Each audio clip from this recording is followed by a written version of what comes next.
Welcome. This is The Core Truth. I'm your host, Peter Hernandez, and today I have Bill Begert with us today. And I know Bill very, very intimately. We work together on a daily basis. Bill is the Chief Operating Officer for Douglas Elliman. We've been working together now approaching 6 years. And I can say without a question of a doubt, and from experience of working with several different operators, that I've never met a chief operating officer that's as effective, that is communicates as well, and is able to get things done as well as you, Bill.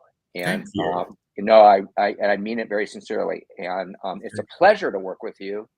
And for those of you, I think you should know that I often call Bill and I say, Bill, coach me on this. And I'll ask Bill for advice on things. We coach each other. Well, we do. You're right. But it's like he just brings a perspective sometimes that gives me these aha moments and helps me approach situations very differently. And we're going to talk about that today. We're going to talk a little bit about crisis management, which I think is going to be something for all of you agents and business people out there, very, very interesting, because you can't avoid crisis, can you, Bill? I mean, crises come to you whether you like it or not, and you never know when it's going to happen. It's like getting struck by lightning. That's right. So if you're going to talk crisis, go to someone that deals with crisis and conflict a lot, and we'll learn a lot. That's Bill. But before we go down that road, let's learn about Bill. So Bill, talk to us a little bit about your background. Well, I grew up in the military. My dad was an Air Force officer. When I was born, my folks were just getting started in their military career. And over the course of my life, my father, he's a rather extraordinary person. In fact, if you go to Wikipedia and put my name in, his Wikipedia page will come up. He has the same name as me. And you can read about him. I mean, he became a 4-star general in the Air Force ultimately over the course of my life. And so growing up, I lived in about 14 different states. Some of them we lived in multiple times. We moved every 18 months on average. But some places we lived as long as 3 or 4 years. Other places, maybe one time we lived someplace for 3 months and then we moved away from there again. So we moved around a lot. I became very good at making new friends, and connecting with people easily. You had to sort of learn the art of that. And you also had to learn to let things go, and that kind of came with the territory. And the one constant that you have in your life really is your family. So we have a strong core family unit, and our extended family was obviously very important to us. But that's kind of how I grew up. And it wasn't until I went away to school that I started to have like permanence in my life in terms of living someplace and setting down roots. So let me ask you a question, because I've always wanted to ask you this and I never have. What's it like having a 4-star general as a dad? I mean, is it like shoe shine, bed made? No. No. I'm going to surprise you. That's the stereotype, but the reality is rather different because, when my father spoke, people listened. They had to, and there's a lot of deference, in military structures and all of that. But to gain that level of leadership, you have to be a person who understands people and cares about them, deeply. You can't be a person who doesn't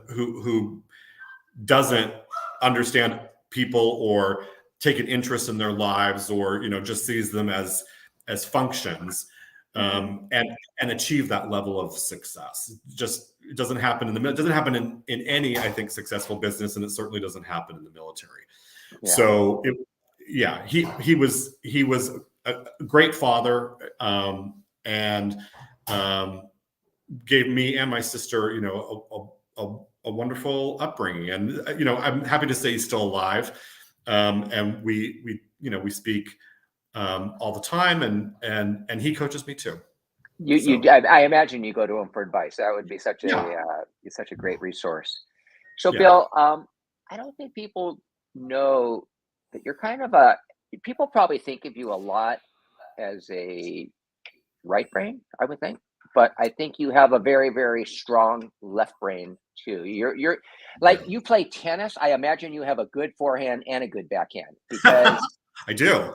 and I would just assume that My because backhand's wicked. Yeah. of who you are. And I don't think people realize that you really started in a career of art before you got into business, which art is a business, of course, but it's a different kind of business. I did. I studied art history as an undergraduate and as a graduate student, and I wanted to work in the visual arts. I mean, that was the initial career path that I wanted to go down, and I did it for most of the '90s. I moved to Los Angeles to go to UCLA, and while I was at UCLA, I had the opportunity to go to work for Peter Norton, the former computer software guru. He developed Norton Antivirus, Norton Desktop for Windows, Norton Unerase. Norton Unerase was the first big product that he created. It made him a billionaire. He sold his company to Symantec in like 1990, I want to say, 1991. And I went to work for him in 1993 after he'd sold his company and had dedicated himself to art collecting and philanthropy. So I worked at the Norton Foundation for about 5 years. It turned out to be golden years of collecting for him and his family. He eventually sold most of his donated much of his collection, but he sold a good part of it at Christie's in New York and did really well out of it. So I did that, and then I worked at a commercial art gallery here in LA for a year, moved east, and wound up as the director of the Rebel collection in Florida. Wow. So I had an interesting career as a curator and as an institution director, all in my 20s. This all happened to me very early in life, and it was a great experience because it introduced me to a lot of very accomplished people, a lot of very wealthy people, a lot of people in a lot of different industries, but people who were who all shared an interest in the visual arts, the ideas that were circulating through the art world, which is to say also through our own culture at the time. And it was a heady time for me, but it was also a really good introduction to society and to some really complicated ideas. And I traveled every place, and yeah, it was pretty amazing. And after about 8 years of doing that, I was living in Florida, and I got a call from Scott Durkin, who at that time was chief operating officer for the Corcoran Group in New York. He and I had been friends from early in my time working for the Nortons. I met him through the art world because he and his partner collected art. And he said, I don't know if you're enjoying yourself in Florida or whatever, but if you're interested to move to New York, we have a job at Corcoran that you might be good at. I don't know if you consider changing careers, but and to be honest, Florida was not for me. Well, let's let everybody know too that by the way, Bill and Scott both had careers at Corcoran. Scott is now the CEO of Douglas Elliman. Yeah. Or is he president or CEO? CEO, right? I think CEO. both. Yeah. Both, of Douglas Elliman for the entire country. And they both were at Corcoran originally, and now they're here at Douglas Elliman. So, I mean, that's interesting to me that he would pluck somebody out of the art world and say, hey, come into the corporate world of real estate. I mean, that's the thing about Scott, though. He is so flippant intuitive, isn't he? Scott has a real, he has many talents, but I've always thought one of his primary talents is he's very, very good at recognizing the talents of others and putting them to good use. I mean, so many people who work at this company as at Douglas Elliman and who worked with us at Corcoran came to the company because of Scott. And a lot of them times they came from other backgrounds. I was not unique in that way. I mean, he saw when people were talented at something, when they were good at something, and when they were fun to work with and to be around, and he was like, let's work together. And that made for a great culture at at Corcoran, and it certainly makes for a great one here at Douglas Elliman too. Was So it challenging for you to transition into real estate? I thought so the gig that he offered me was to work in the executive office at Corcoran. Barbara Corcoran was getting ready to sell the company, and she had hired a new president, Pam Liebman, who's still president of Corcoran today. And Pam had inherited her predecessor's assistant, and it wasn't the right fit. And Pam is, a very driven, talented, tough executive, and she's very, very good at her work. But she's like a lot of high-powered executives. She's not a fluffy little bunny either. So she needed somebody who was really on top of things and capable and whatever. So when I took the gig, I thought, well, I'll do this for a few years and then I'll get back to the art world. I really did not see it as like my new career path. I saw it as a stepping stone to get to New York and to figure out the next thing. And I found, much to my delight, actually, that I was good at it. That real estate fit me rather well. Like my skills from the visual arts translated really well because there was a lot of creativity, and being visually astute actually kind of helps. Oh, it does, because I noticed you put your fingerprints on a lot of our graphic designs and ads and things like that. And then our offices, when we're remodeling offices, you have an interior design aesthetic as well that I think is applied very, very nicely. So what you've learned in the art world just came right over.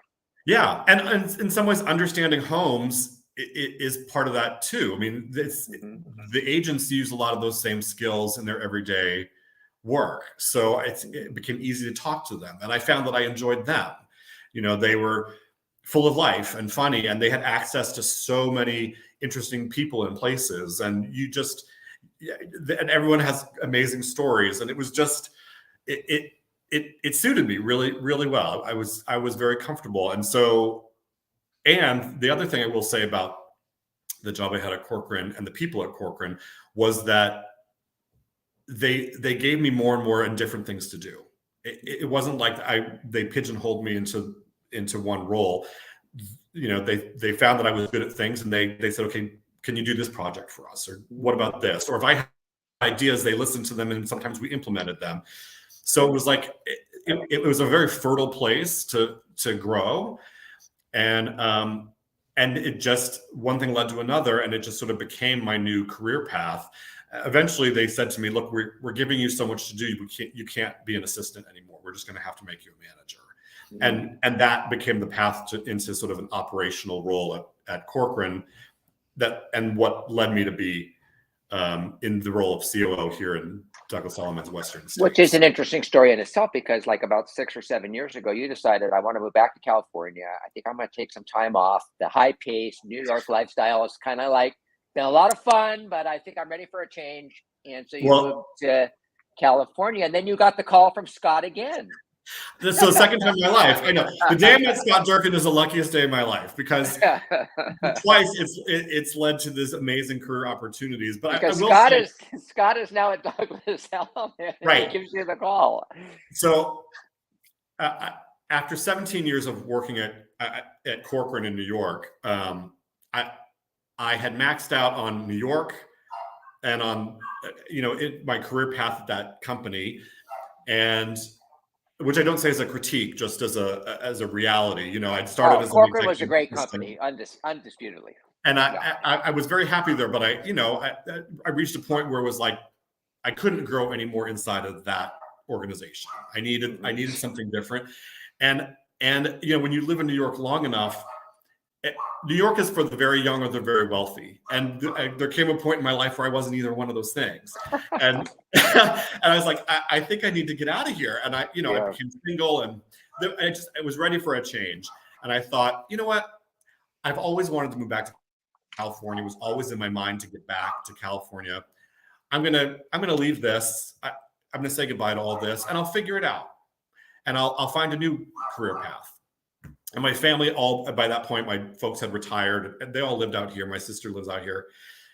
And I called them up and I said, I think I'm gonna move back. What do you guys think? And they were like, please do it. So I did. So I quit and I sold my apartment and I packed up my stuff and I came to California, and it was late November 2017. And I was living in Santa Barbara. That's where my family all live. Santa Barbara was on fire because of the Thomas fires were taking place there. It was like a really weird time. And I thought after the holidays are over, I'll find another, I'll buckle down. I'll find something to do, and I'll find the rest of my life is going to be out here. Okay. And right after the new year, I got this call from Scott, and he said, "Are you busy?" And all I was busy with at that point was tennis lessons. I was like, "No, I'm not." Why? I'm not busy, but why? And he said, "Well, Douglas Elliman acquired Telus Properties in California," which I knew about. I'd read about it. And he said, we could use some help because we got two organizations under one banner now. We need to unify it and make it into one operation. And that was the kind of work that I did at Corcoran for them. I did a lot of the merger and acquisition transition work. And so he said, would that, does that interest you? Would you consult for us and help us sort of through this transition? And I said, yeah, what do I need to do? And he said, go down to LA and meet Stephen Kotler, who I knew by reputation, but had never met in New York. So we made a plan to meet. And then the mudslide happened in Montecito, and that scuttled the plan for a few weeks. But so by the time I finally came down to meet with Stephen, the COO had resigned the day before I had arrived. And he didn't mention that when we were sitting down. And we talked for, maybe an hour, 90 minutes, something like that. And he said, I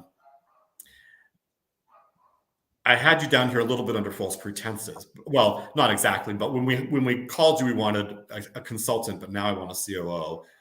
And I think you'd be really good at it. Would you be interested in that?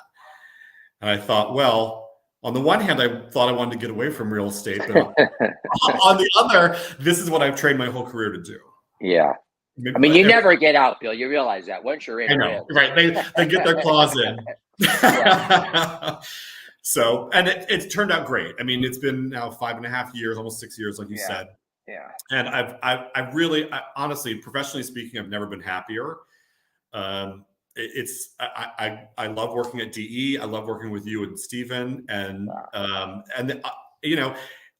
it really does let me put all of my skills to use in a way that is always interesting, always new and different. Every day is different. Some days, a lot of days are just the ordinary problem solving of everyday work in real estate brokerage. But then there are those days where, some new project or some crisis comes along, and then you buckle down and try to deal with that. So perfect transition. I love how you led that. That was like a cue. So we're going to start getting into now what I think is one of many of Bill's great talents and abilities, and that is crisis management. But to begin this conversation, Bill wanted to share with us, which I think is a really good topic, how to work effectively with 4 different types of people.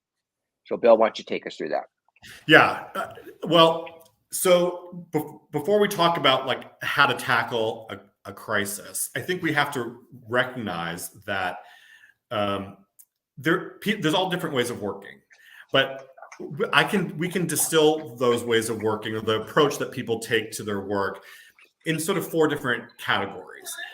And how you like to work may be different from what you enjoy doing, or how you work when you're under stress. So if we think about ourselves dispassionately, I know that the kind of things I like to do are, I enjoy creativity. I mean, it's why I think I was attracted to the art world. I enjoy painting and writing and playing cards and playing tennis and things where I can use my creative mind. That's my enjoyment. When I work, I work in a way that's, my creativity may be part of it, but I usually approach things in a way that is more concrete. You know, I read every contract that's put in front of me carefully. I write very, very carefully. And I mobilize words, usually in a written form, to accomplish a lot of my day-to-day work. I do a lot of correspondence. That's just, you know, the reality of my gig. But when a crisis comes, I tend to get even more concrete and get down to facts, numbers. And I try to quantify things to find the right approach. And this, in a way, goes to the heart of how people will mobilize different strategies in their approaches to work. So if we think there's 4 different essential approaches that I think people take, and it has to do with, number one, whether or not we'll think of it as on 2 axes, right? One is whether you like to work socially, whether you're more extroverted, you like to work with other people more, or whether you tend to work more best on your own, individually, you know, in a solitary state. I don't mean that pejoratively. And then the second axis is whether or not you like to work more through abstraction and persuasion, you know, with ideas, let's say, or whether you work more with the concrete, with the written word, with numbers, with things, objects, whatever it is. And so we might think of these axes as creating 4 quadrants, and the people who are, you know, the social ideas people, those are your salespeople. And most people who are in real estate brokerage, they're going to fall into this quadrant, right? They work best when they are talking to other people, when they're trying to persuade other people of their point of view or whatever. That's the nature of their work. If you are a person who deals with ideas and abstractions and all of that, but you tend to work more alone, that in that quadrant, these are the artists, right? So these are people who, you know, they're in their heads. They can fashion a really great, you know, description of a painting or you know, a story or whatever. They might be good raconteurs, but they don't. It's not a social thing for them. It's more they're working in a way that is by themselves.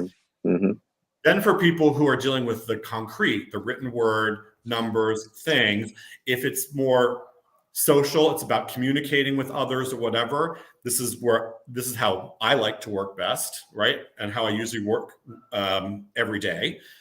These are people who are lawyerly, I would say, in their thinking. And people often tell me I should have been a lawyer. And then for people who work best on their own, but with things that are, you know, concrete with numbers or writing or whatever, we might think of these people as the quantitatives, the quants, the computer programmers, people who work in accounting, things like that may fall into this category.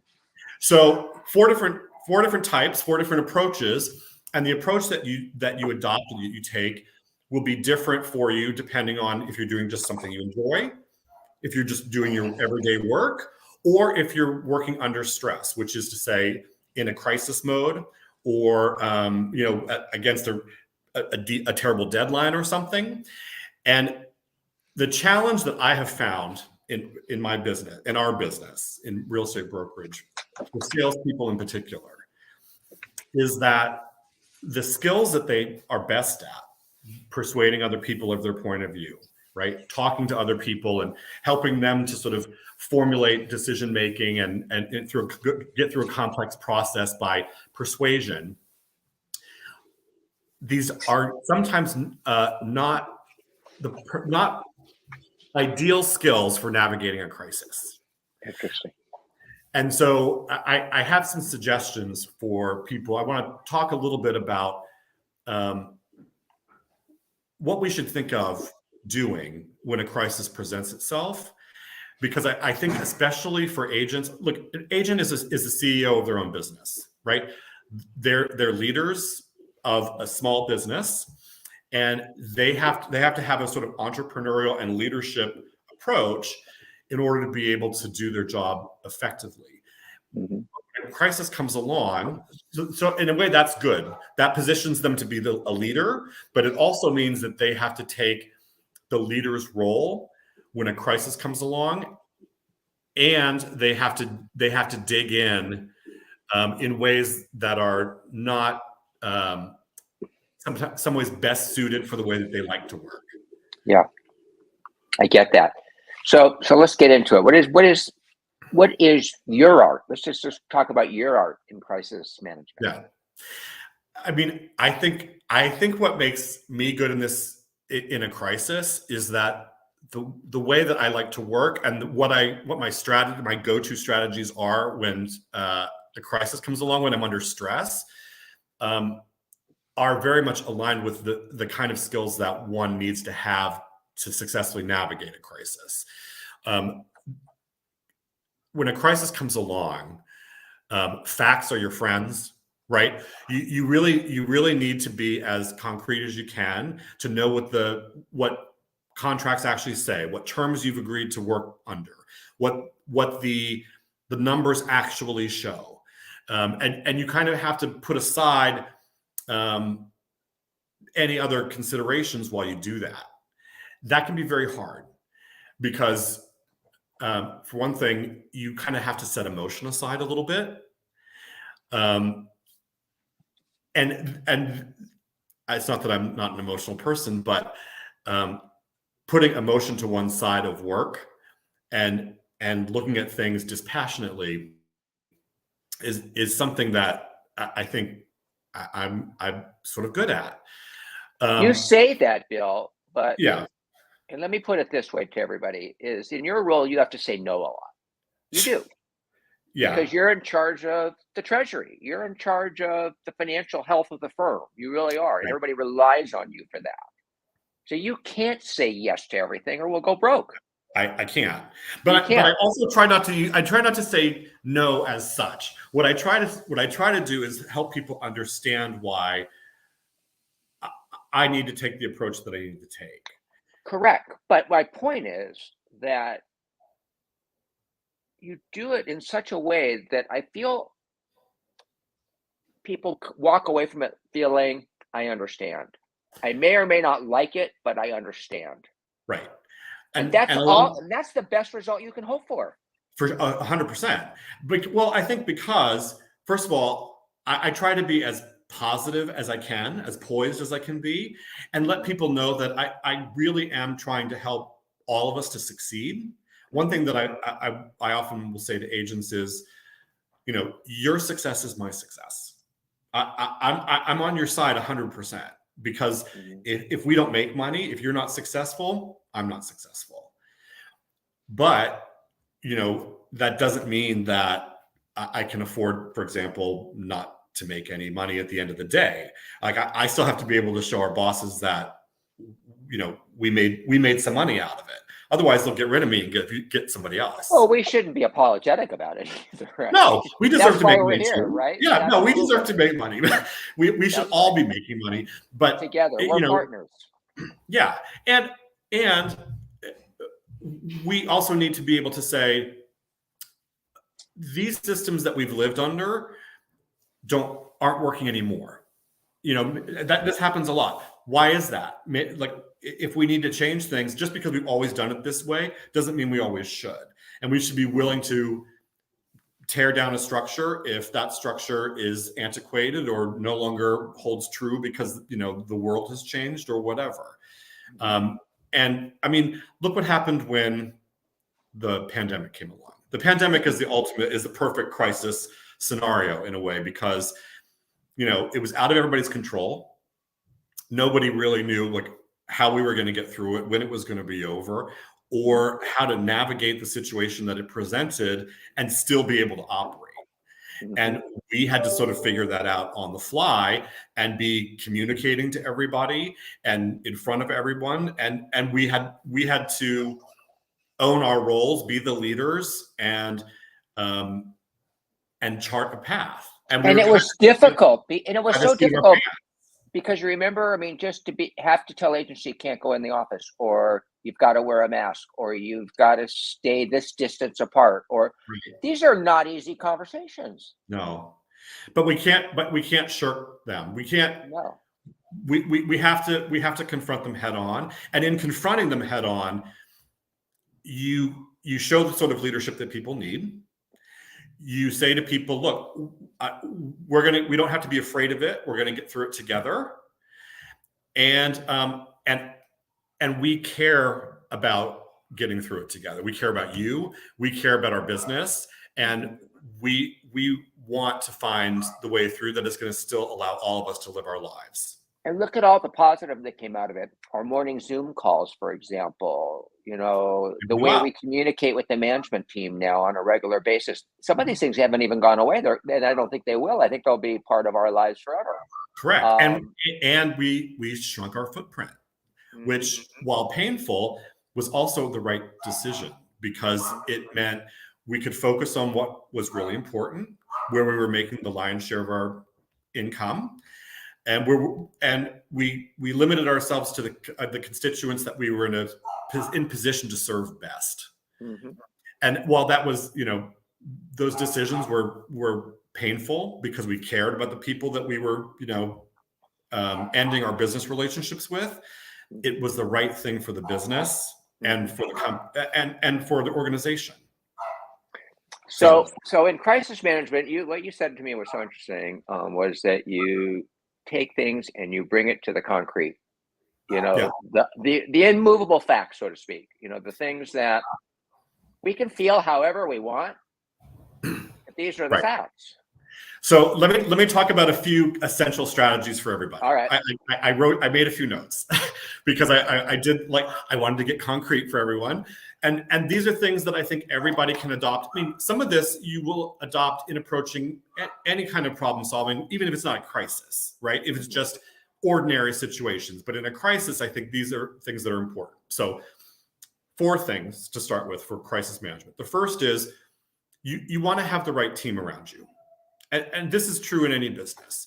You need to have people in the right roles, people who are capable, people that you can rely on. And Barbara Corcoran used to say, if you're running a business, you can have one pet. And I always thought that's a weird maxim, but wow. I came to realize what she meant. You can't afford to have so many people around you just because you like them who aren't necessarily great at their jobs. You can have one person like that, someone who's just, if you're the leader, I so enjoy having this person. They're so much fun. Maybe they're not the best at their work or whatever, but they're good for me. For me, it gives me joy in my work that they're there. They're my friend. Mm-hmm. But you can't have just friends. You can't have just pets in roles. You need people who are good at their jobs. So if I'm an agent, obviously I need to know my manager is capable. I need to know my TC, if I have one, is capable. If I have an assistant, that person needs to be capable. If I have an agent team, I need to know the people who are working with me in every day in my core business, the escrow person I work with, all these people are good at their jobs. And I think for the most part, agents are good at recognizing TCs and escrow people and managers and companies. But I think where they fall down really hard is picking team members. Oh, yeah. Other agents. I think they really have a soft heart there. They have a bunch of pets. They have a lot of pets. Just have one. That's what Barbara used to say. Just have one pet. and I think that's really right, because when a big problem comes along, if you have too many people in the wrong seats or too many people who are just okay at their jobs or whatever, it becomes a big problem. And that's, you don't want to be caught in that situation when your back's against the wall. So build a good team, have a good team around you. That's critically important. Second, go ahead. Facts are your friends in a crisis. It's time to shed our preconceived notions when things, right? If we said to ourselves when the pandemic came along, we can't possibly do this all this work remotely. There's we would have been paralyzed. the fact was we had to be isolated. We had to still be in communication with each other, and we had to find new forms of communication to create culture and to bring people together and to give everyone the information they needed to move forward. And that's why, to your point from before, like the morning calls and the podcasting and all of that work that you were doing in particular was so essential, right, for our success. But if we had relied on our idea that, you know, we've just got to be together, there's not a way, well, that wasn't going to work. So we needed to identify what the facts were, and we needed to deal with them frontally. This is also true. I go through this every day. I had an agent who came to me recently. This agent was working on site, and their relationship with they were going to stop working on site soon-ish. And they had a client come in, their client, and that person was going to buy an apartment in this development that they had been working on. And they were concerned that since they were sort of on their way out, that the sponsor might not pay them what they were owed on the buy side, that there would be some issues about that. And they came to me and said, what do I do? And I said, well, what does your contract say? And they were like, I don't know. I said, okay, well, putting aside the fact that you don't know what your contract says, which is already not good, I feel sure that your contract is going to say specifically what happens in this situation. What happens if you bring in a client who, you know, is going to buy, and you're entitled to both sides. So bring me the contract and let's read it. And so he did, and I read the contract, and it did. It said very concretely exactly what was supposed to happen, which was that he had to file a form to register the client. And I said, did you register the client with the form? I didn't know I was supposed to. I said, okay, did the client sign anything yet? Is he in contract? No. I said, perfect. Get the form and fill it out right now. But this is the point I'm trying to make is, the facts needed to, right? We needed to get down to what's the written word? What is concretely in front of us that we have to do and take those steps? And he got his money, by the way. It all turned out fine. But okay, so know the facts, find out what the facts are, and confront them exactly as they are. Don't try to invent new facts or argue that the reality is not the reality. Find out the facts. Third, clear the table. In a crisis, clear the table. And by that I mean you need to free up the people who work for you and yourself to deal with this matter as your highest priority. So if people have all this other work to do or whatever, you need to excuse them from that other work. You need to say to them, listen, there's nothing more important than this right now. Whatever else you're doing, you can drop it to focus on this.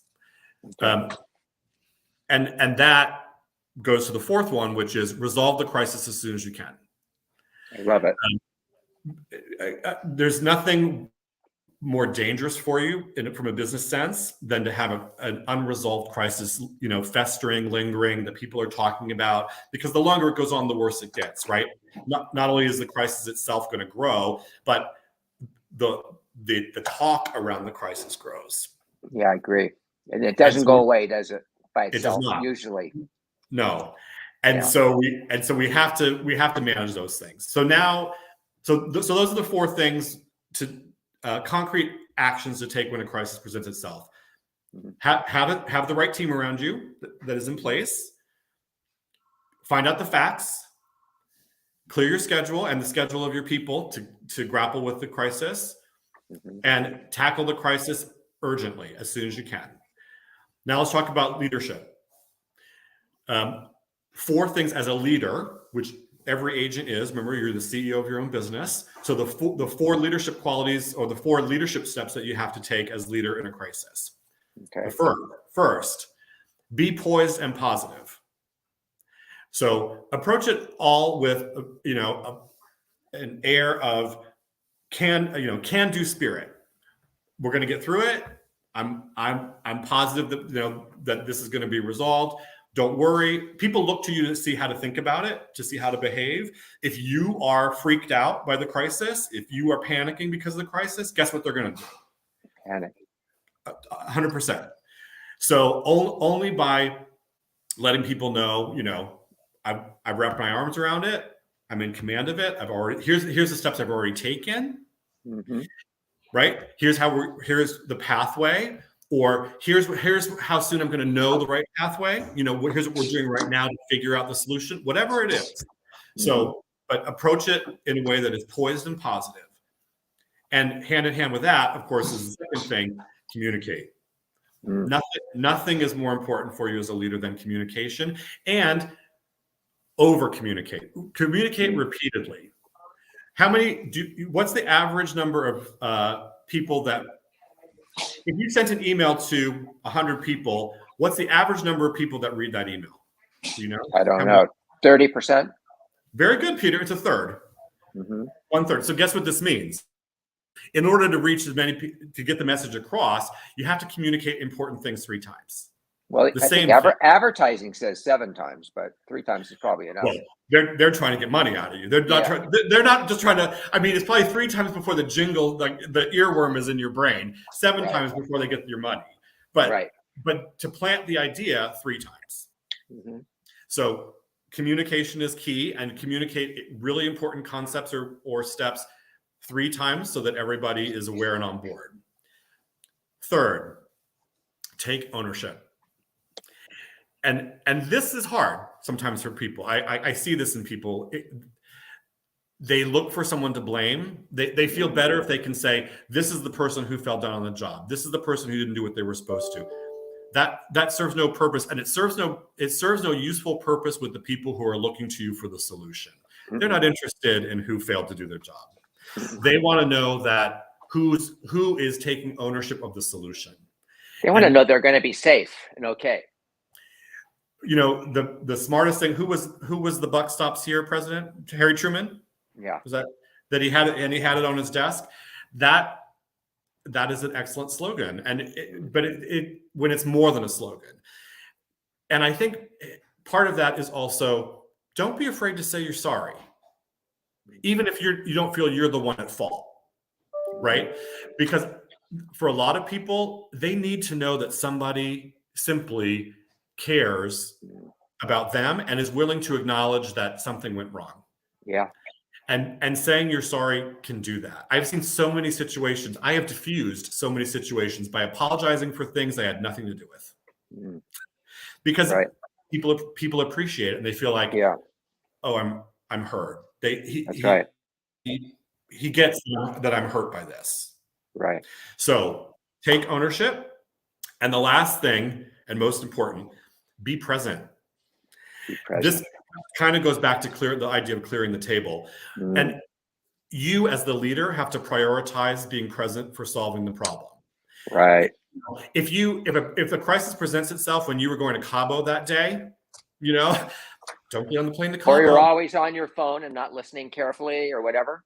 You have to put those things aside and devote yourself to the problem and its solutions. I like it. So you have to be the role model for that. Your team will look to you to see how to behave in these situations too. If you say this is a crisis and then you go out of town and leave it for them to solve it,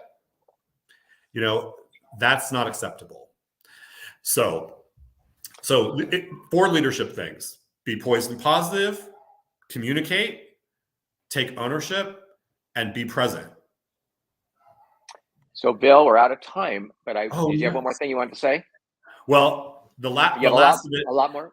Go ahead. No, not a lot more. The last thing I would say is there's a few steps that everyone should take when you've gotten to the other side. Stay focused on the solution, right? Make sure that it gets implemented. Evaluate the team and adjust. And this is where the whole thing of, if it was somebody's fault, well, what went wrong? What do we need to change? Maybe it's not, maybe it's them, maybe it's just how they work, or maybe the responsibilities need to go elsewhere. So evaluate where it happened, differentiate between what's a real crisis and what's just everyday obstacles, Yeah. Don't treat everyday obstacles as crises. Ooh, that's a good one. Right? Yeah. There's a difference between the pandemic and like you and I had one with an agent yesterday, and we heard, oh, this agent is, upset about something or whatever. It wasn't. And, we tackled it. And it was just an everyday nothing burger, right? So it wasn't a crisis. And then the last is refresh your goals if they need refreshing. And because, a crisis will point out, sometimes you need to create a new system, create a new pathway or a new position or a different approach. And so your goals might need realignment. So it's always good to take stock afterwards and think, is everything still working the way that it should? And did I tackle it appropriately? That's it. Well, Bill, I got to tell you, this is really a master's class in crisis management. But if you ever want to write a book, you know what I think I would call it? What? The 4x4 for crisis management. I might have to give you a byline, Peter. I think it would be really good. I would love it. Bill, thank you so much. And it's a pleasure. Everybody that was here listening, this is The Core Truth, and we appreciate you for listening in. Have a great day. Thanks, everyone.